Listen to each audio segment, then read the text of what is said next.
అది 2011వ సంవత్సరం Mumbai Wankhede stadium. West Indies తో భారత్ టెస్ట్ మ్యాచ్. ఇదే నాకు తొలి మ్యాచ్. బ్యాటింగ్ కు అనుకూలంగా ఉన్న పిచ్. అప్పటికే విండీస్ 500కు పైగా రన్స్ చేసింది. కేవలం 4 వికెట్లు మాత్రమే కోల్పోయింది. నేను 21 ఓవర్లో బౌలింగ్ చేశా. ఒక్క వికెట్ కూడా దక్కలేదు. అప్పుడు మిడిల్ ఆఫ్ లో ఫీల్డింగ్ చేస్తున్నాడు క్రికెట్ దేవుడు సచిన్ టెండూల్కర్. ఆయనతో కలిసి ఆడటమే అదొక అదృష్టం. నా దగ్గరికే వచ్చారు. ఎందుకు అంత నిరాశగా ఉన్నావు అని అడిగారు. నేను ఇప్పటికే 21 ఓవర్లు బౌలింగ్ చేశా, కానీ ఒక్క వికెట్ కూడా తీయలేకపోయా. నా అరంగేట్ర మ్యాచ్లోనే ఇలా జరగడం నమ్మలేకపోతున్నా అన్నాను. నేను నా తొలి వన్డే వరల్డ్ కప్ కోసం 22 ఏళ్లు వేచి ఉన్నాను. నువ్వు నీ మొదటి వికెట్ కోసం 21 ఓవర్లు కూడా వేచి ఉండలేవా? ఇప్పుడేం అవ్వలేదు. ఊహల్లోకి వెళ్లకుండా నేలపైకి దిగిరా. నువ్వు ఎలా చేస్తావో అలా బౌలింగ్ చేయి చాలు అని చెప్పారు. ఆ మాటలు నాపై తీవ్ర ప్రభావం చూపాయి.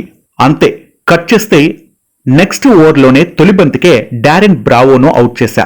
ఇదే మ్యాచ్లోనే కారిటన్ బా, డారెల్ సమీలను పెవిలియన్ కు పంపా.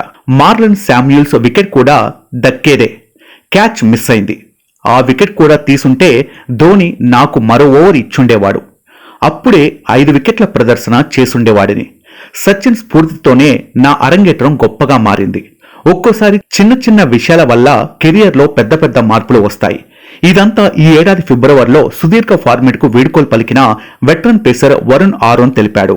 ఈయన భారత్ తరపున 9 టెస్టులు ఆడి 18 వికెట్స్ తీశారు. ఆ తర్వాత ఎక్కువ అవకాశాలు రాలేదు. ఈ వీడియో మీకు నచ్చినట్లయితే ప్లీజ్ లైక్ చేయండి, షేర్ చేయండి, కామెంట్ చేయండి.